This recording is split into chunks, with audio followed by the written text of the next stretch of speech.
Welcome to the Through the Lens of Learning podcast. If we haven't met, hello, I'm your host, Dr. Tracy Schroyer. I'll give you 2 words that summarize me to a T: lifelong learner. Join me as I share a bit about my own journey of curiosity, learning, and wonder. You'll also get to hear from some phenomenal individuals on what they're curious about learning and what they have to share too. Are you itching with excitement yet? I am, so let's get started. Hello, everyone, and welcome back to another episode of Through the Lens of Learning. And today I have guest with me, Dr. Adam Bowman. So welcome, Adam.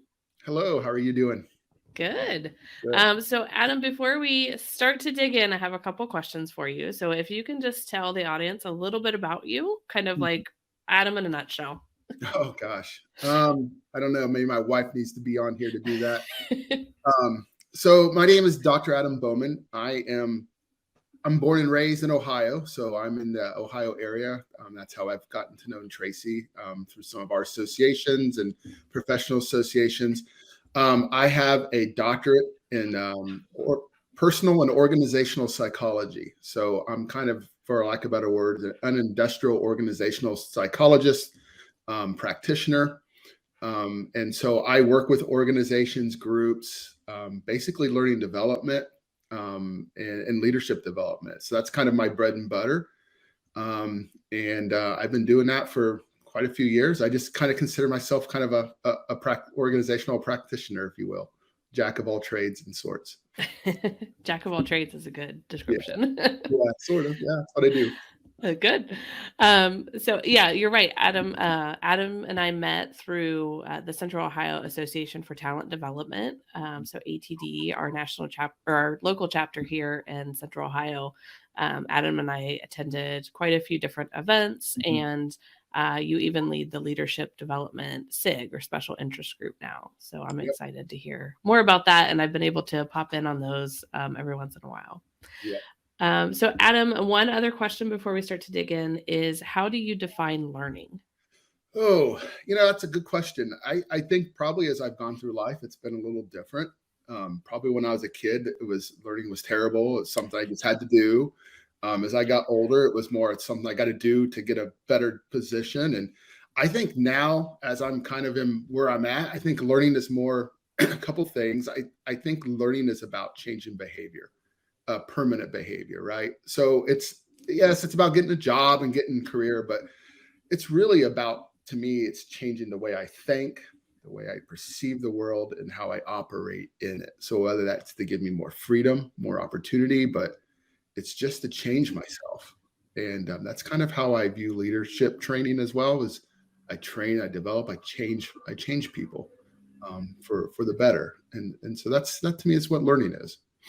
So good. I love hearing everybody's perspective and what they see it is. And it totally does. It can change throughout different things that you're going through and the environments that you're in, for sure.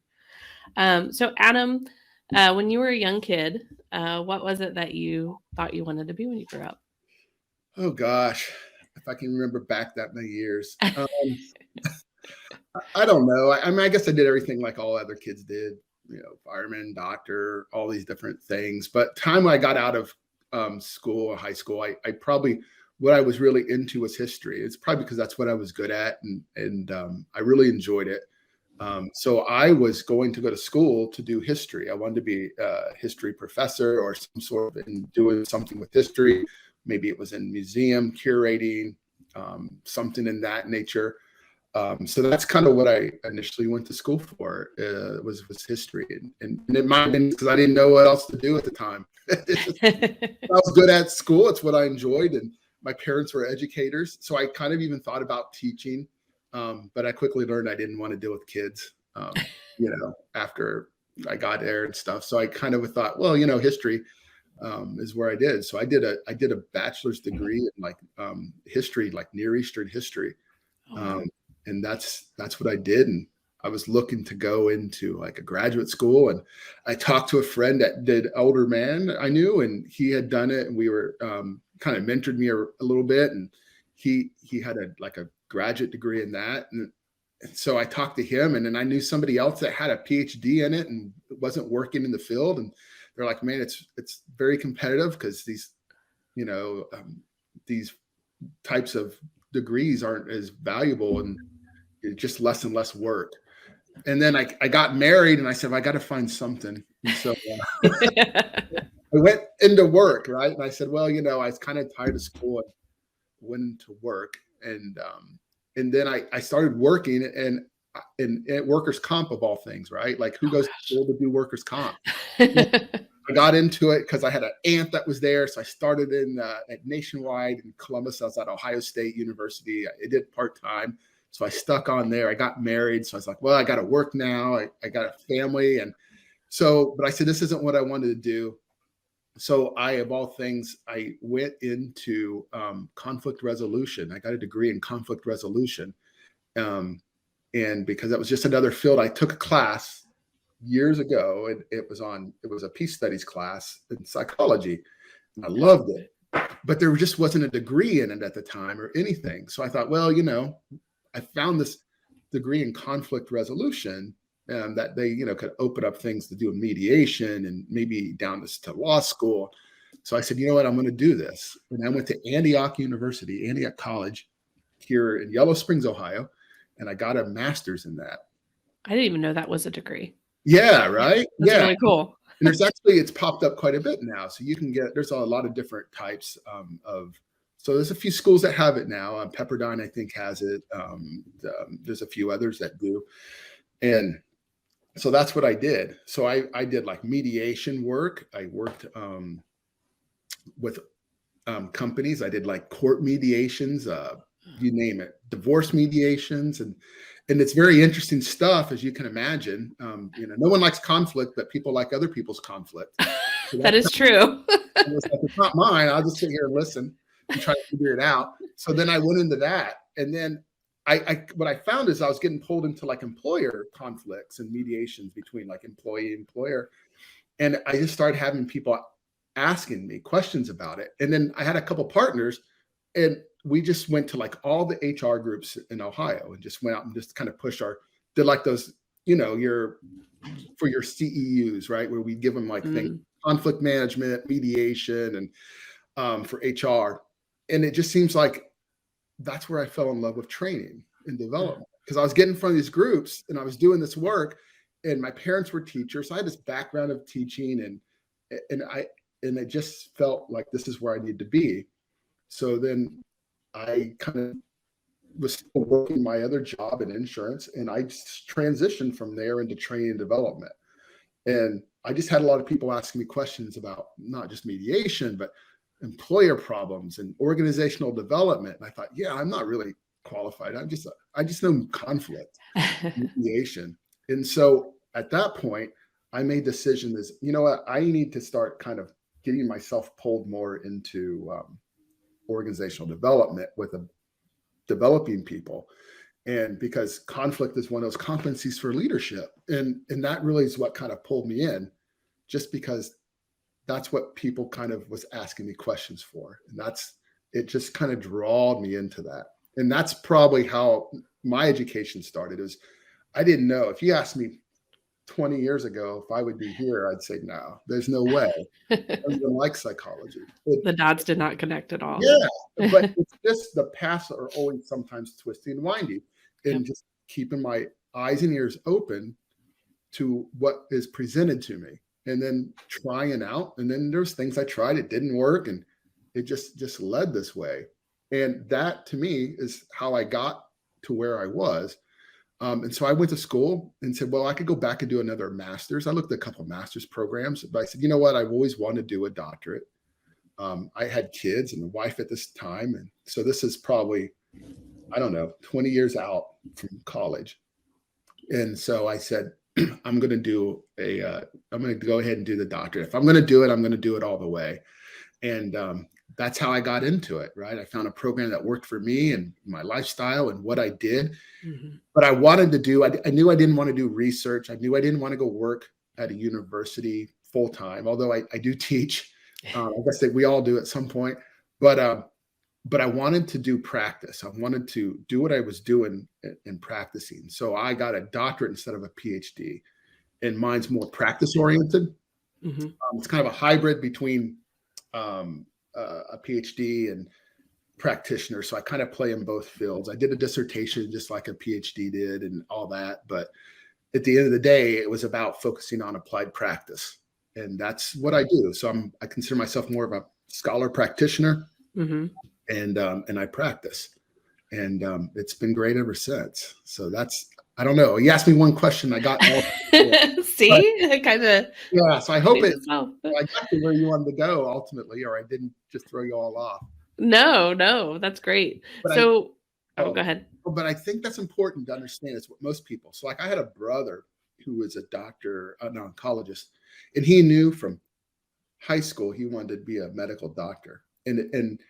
And his path from high school, I mean, he got scholarships that paid his whole way through med school, like very Wow. unusual. So most people think that's what your education and career path is. You come out of high school, I should already know what I'm going to do, and it should all be there, and I just follow what they tell me, and then I become what I am. And that's just so rare. I think most people, it's more about probably what you did, Tracy. I know your story, mine a little bit. Is just you just kind of go through and you feel, and life takes you in this educational journey. And I think that's probably more of everyone's experience than what my brother had, which is what everybody thinks is the way it is, and it's just not. Yeah, that's cool if you can go that route, and that's great. The right route for you. Yeah. But yeah, the more and more I hear, the more and more I connect, it's with people who have those. It's almost like an uncertain trust too. It's scary as hell. Yeah, it is, right? Because you don't know what that next thing looks like, and there's not really an end. It's an ongoing journey. Mm-hmm. So when you were looking at different programs to do for the doctorate, what were things that were important to you? I know you said you had a family at that point. Yeah. What were things that you were trying to find in that? Yeah. So when I talk to people that are looking to get doctorates, I always say, be real clear. Right. And some people may think I talk them out of it. And it's not that I don't talk you out, but I just know there's people that just say, I don't know what to do, so I'm just going to go and do a doctorate because that's just the next thing to do. And I kind of did that with my master's. I was out of school and I was like, man, this isn't working for me. The only thing I knew was to go back to school. and so I did. And if I would have maybe gone back and told my younger self, I would say that's great, but be a little more focused in terms of what plan or goal you want. I just said, well, this is great. I wasn't the best student. I paid my whole way through. My parents didn't really have much to help me with. I was the oldest of 6 kids. So, it's like 18, you're like, great, gone because your brother needs the room,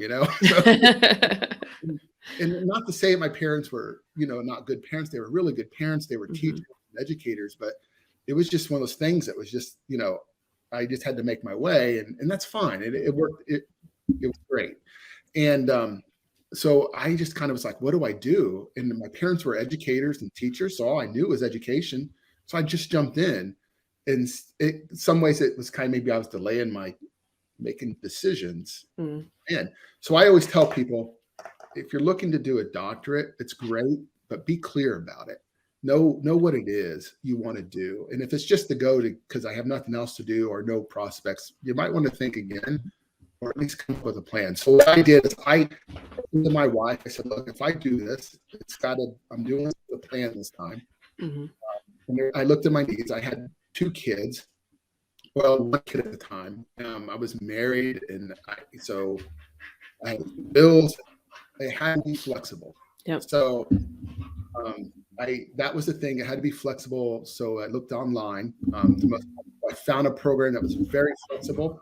I went to Oro University, which is a Jewish university, and they got bricks and mortar law schools, medical schools. But this was a new program. They were putting their psychology on there to do online, and they had a good reputation. So that was another thing that was good for me. And it was just, they worked with adults. And that's just all I can say is it's huge. Every class was the same. It had the same ending, the same frame. I could set my schedule to the same thing every quarter. So I knew Tuesday nights was school night. Monday nights was school night. Paper writing was was Thursday or Friday, right? And I Yep. had 2 papers a term, so I could just build up and I just keep that schedule. So consistency works around my schedule, what I do, how I do it, and it was a plan because I knew at the end of the plan I wanted to be a practitioner, and this program was going to get me there. It taught me how to think and how to do research and how to put it in practice more than it did, let's say, topics like subject matters of emotional intelligence or whatever psychology has to offer. Right. Right. So when you finished your program Mm-hmm. and you're still in the workforce, right? Mm-hmm. What did you end up doing from there? Because I know I could tell you from finishing mine, I thought the next day I'd get like the door would be knocked down with opportunities, and that is totally not what happens. It doesn't happen, You does it? have to really seek out what is the next thing. So what did you really do after you're done with your program and the next thing that you moved into? A great question, because you're right. I mean, because those recruiters will tell you at school, oh, you'll have every opportunity knocking down your door. And to the extent you do, but it's not, yeah. So I was in this program and I was learning to do, and I learned development. So I had already got myself in the field. And I've been with Sedgwick, who I currently am employed with, and they do workers' comp, TPA for Fortune 100 companies. And I had gotten into the train development. So I was doing onboarding. I was getting my, I don't know, I guess, what's the word? Just getting my chops in training. Mm. And so even though I did training and stuff before, I just really did my chops. So it was onboarding systems and getting people in their jobs. And I kid you not, I probably did my first 2-3 years. I mean, I was training back to back to back to back, 6-week classes, 6 weeks classes, 40 hours a week. And I was doing 2,500 hours of training a year. I mean, it's crazy. If you're a trainer, you know. And so as I was doing this degree, I started to make some space for me there and just said to my manager, who was just so good, and say, hey, why don't I do some stuff for the managers? Let me just do some training for leadership. I'm taking this degree, and they're like, yeah, sure, try a few of them. So then I got in front of some senior vice presidents at one of their retreats and did something, and I did really well. I did on conflict of all things, right? And so I did really well. And then once I graduated, because they created a position to say, we want you to take over our leadership development. Wow. And it was a whole new thing. And I was just fortunate because the senior vice presidents, and they saw the need for this, and they made a space. And so they paid me a better salary. And I've been doing that full time since I've been out. So I developed a program, and I'm doing it in the company. And so that's a good point. I started creating my opportunities while I was in school. And I just, almost like an entrepreneur, I just started, peddling my services to whoever it was, whether it was free or going to like SHRM meetings or ATD meetings and saying, hey, let me present, let me do my thing, let me make connections. Yep. And so I did that, and I've been doing that since. But I also started doing some consulting work on the side. And that's just been through connections and meeting people and shaking some bushes here and there. And yeah, but the point is it didn't fall off a tree, I guess, for me, right? Right. That smack you in the face. Yeah, I like that too, because I think I feel like I learned it a little bit later in the game, but being willing to pilot, experiment, can I try this, like with your organization? And when you open that door to, can I try it versus, hey, I want to do this, and leadership feeling like it's permanent, they're more willing to allow that and see where it goes from there. And in your case, and in many other cases I've heard, it works out really positively. You're passionate about it, you're invested in it, and look, it turned into a whole role for you. So that's huge. And the thing is, Tracy, if it didn't, I have it on my resume. Right. So it's more than having a degree, but I got the on resume. I can say, look, I did this. Yeah. So they just didn't have a spot. I'm ready to move on. I'm ready to get into my own program or help somebody's develop a program. So I've done it. And so if anything, it's a win-win. Even if it doesn't turn out anything for you, you got some resume experience to go along with that degree. Yes. And that's important too. Yeah, and so many people I know even ask when they're putting together like a portfolio if they need Mhm. to, like, how do I get experience if nobody's going to give me a job? Oh, And there are so many ways you can get experience without having an actual job yeah. in that area of focus. So those kinds Yeah. of things. Yeah, I did that. I went to these organizations, and Tracy, because you've been in them, they would, if I had someone come to me say, "Hey, can I present your leadership?" If it was a leadership, I'd say absolutely, because I don't have to do it next month. Or Yeah. I'm always looking for people. So anybody out there that's looking, let me know. But Yes. yeah, because that's what we do. And Hmm. most people are looking, and you can go out to like LinkedIn and catch fire, and there's volunteer opportunities to do coaching or to work whatever your field is. You'll find people who will take your services for free to build your resume. Yeah. Uh, yeah, they're out there. You just have to sometimes be a little creative. Right. Right. Yeah. And there was one instance, I think it was earlier this year, I think it was this year, you had presented to the leadership development special interest group Mm-hmm. for our Central Ohio ATD. And you talked about the analogy of is it the sailboat? Yeah, the sailboat. And leadership development. And Mm-hmm. I was taking pictures of the screen. You even sent us afterwards what that was. And I made a note. I'm like, I need to have Adam come talk either, later when I have this podcast or, something else for an organization to talk Yeah. about this analogy because it was so deep and it was so rich and it was so true. Mm-hmm. And so even just you speaking to that small group, there's a lot of opportunities that could come out of that. Yeah, absolutely. Yeah, I've done that a couple times since then because Yeah. it's a good analogy. And I mean, it wasn't mine. It's just something that I had Right. from a source that I pay for content. Yep. And I've used it a few times and kind of tweaked it on my own. But yeah, it's anybody. I mean, you can do it, and Right. it just takes that. Yeah, it does take a little hustle. I'm not going to say it doesn't, Yep.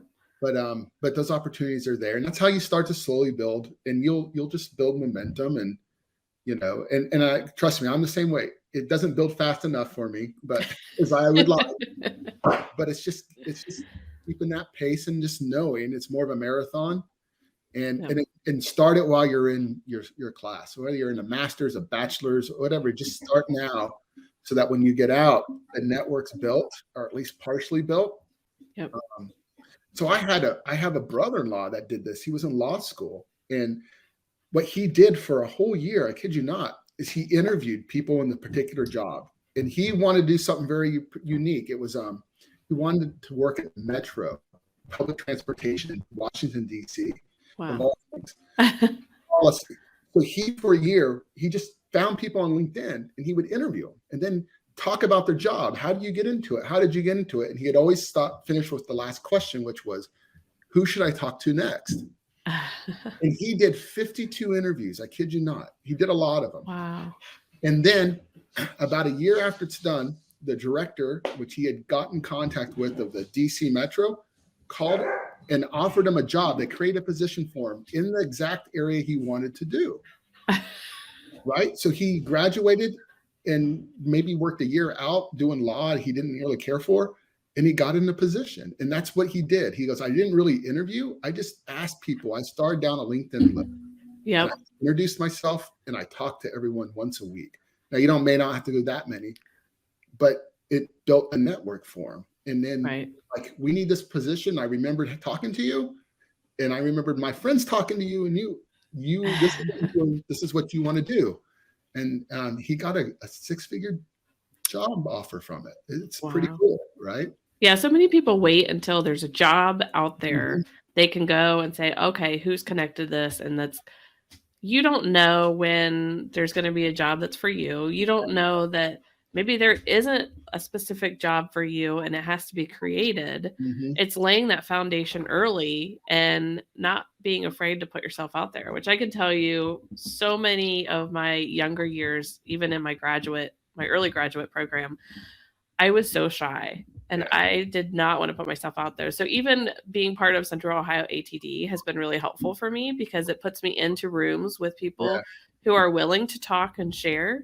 And most people, almost everybody, they're okay with sharing their story, with sharing where they work or what they're doing, what they're passionate about. So it's asking the questions, and it's not even having to say a whole lot about yourself. Like, just get curious with other people. And I love to hear that story. Yeah. Just being curious and asking those questions. And it's true. And the thing is, Tracy, if someone rejects you, then that's not the person you need to talk to anyway. They did you a favor.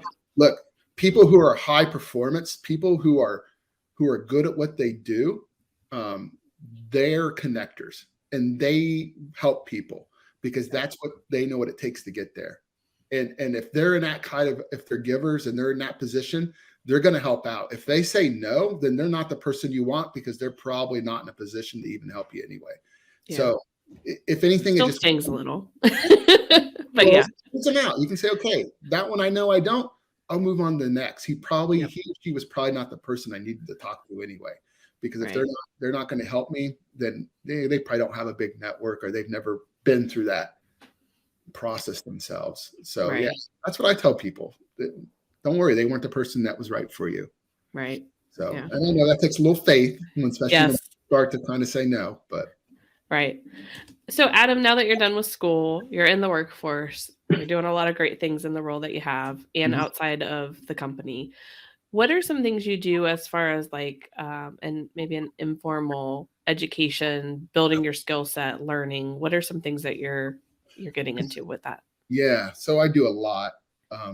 I don't know. It just becomes a lifestyle of learning. And Tracy, you know that. Yep. I mean, I was a poor student. And here I am now. If you would have told me in high school, I wasn't terrible, but I wasn't the best either. I probably would like, you're kidding me. I'm not going to do 30 years later, you're still going to be in school or doing these things. But I do. So right now, actually, I jumped into a program. I'm in a certificate program at Huntington University for coaching, like leadership coaching. Awesome. So it's something that I already did. And I did a lot, but I'm just starting to see now that they're looking for a lot. When I look in the field, I'm starting to see they want, I guess, certified coaches, and what that means, and is still like, who knows? Because could mean different things to everybody. Yeah, right. Because there's no license in the state like a psychologist. Well, that means you do A, B, C, and D. Anybody can call themselves a coach, but I'm starting to see now a lot of organizations are like, well, IFC, International Coaching Federation, the BCCI does a credential. We're going to start putting our faith in them. We'll just start saying your IFC certified, certificate or credential. And so what I'm doing is trying to work towards that, right? Because what it will do is, one, it builds more confidence in me as a coach, because I've been coaching, but now I'm like, I've been doing this. I guess I am pretty decent at this, right? I'm not screwing people up for the rest of their lives. So it builds confidence, and I've learned developing skills, and I'm going to have a certification credential when I'm done. And honestly, it's also taught me about myself. I mean, if anything, it's just skills that I use in life: how to talk to people, how to listen, how to ask good questions, and how to be curious. How to have empathy and relate. So again, it was a very strategic plan. I've been putting it off for quite a while because I'm just like, the doctorate's done. I'm not ready to get back in. Yep. So that's what I do. Other things that I do a lot of reading. I read a lot. I do a lot of podcasts on my downtime when I walk. Those types of things of informal reading. And I talk to people like you who just know so much about other things and different perspectives. You join ATD, you join SHRM or whatever professional group, and you attend those meetings and you just learn. So it doesn't have to be a test all the time. It's just you learn. Yeah, definitely. Love that. So Adam, before we wrap up, anything, I feel like this has gone so quickly. Anything else you want to share before we start to wrap up? No, I think you hit everything. You did such a good job, Tracy. I just asked a couple questions. You're doing so good at the show. I've been watching. It's great. But I just think it's just stay curious. I had one of my deans at my doctorate school. He said, the one thing you need to do with your doctorate is to stay curious. Just stay curious, and just look for opportunities and stay curious about things. And I think that leads to learning, right? It doesn't mean it has to be a degree or anything. It's just staying curious, and that helps you to consider different possibilities. And I always like to say, I like to assume that I'm wrong, because I probably am most of the time. And it just lets me to stay open to other possibilities, because there's some things I want to be wrong about, because it means something's better than how I see it. Staying open to that being wrong, and not in a sense of losing my confidence, but just knowing that maybe there's another way of seeing things. And that just opens a lot for me in terms of learning and staying humble. Yeah. Right? There's always more to learn. There's always another perspective. Mm-hmm. We don't see the world the whole way. We don't even see the world the way it really is. We see it the way our brain makes it. Mm-hmm. So keep that in mind, and always looking to expand that world a little bit. Yeah, definitely. Mm-hmm. Love that. So Adam, if somebody wants to connect with you or follow you on your journey and what you're doing now, what you're doing next, how would you recommend that they do that? Yeah, absolutely. I always have something going on. You can follow me at LinkedIn. So linkedin.com/IN/Adam D, as in Dalton, my middle name, Bowman, Adam D. Bowman. You can find me there. If you ever want to talk or just connect, I'm always open to that, helping anybody out. I do coaching on the sides, and so whatever. I mean, you don't just reach out to me. I'd be glad to talk to anybody. So I'm pretty good about that. So. Yes, and especially when it comes to conflict resolution and leadership development. Any of that stuff, or just in general, right? In general, yes. School. I mean, I yes. teach at a few places, or just anything I can help you with, I'd be glad. And if I can, I'll find somebody, I'll point you in a direction to somebody that may help you as well. Yes, so, love that. Love that. Thank you so much for coming on and being a guest on this episode. Definitely, we have some things in the future that maybe we're going to talk about and think about how we can partner together even more. Absolutely. It'll be great. So I love this. I love what you're doing. I know you're helping people. You're changing lives. So what better thing to do, right? Awesome. Well, thank you, Adam. And we'll go ahead and wrap up this episode. Thank you, everyone, for listening, and we'll see you on the next one. Yep. Bye, everyone. This podcast is brought to you by Upskill University. You can find more information about how to become part of the Upskill community for free, this and other episodes of the Through the Lens of Learning podcast, and more on the website at www.upskilluniversity.com.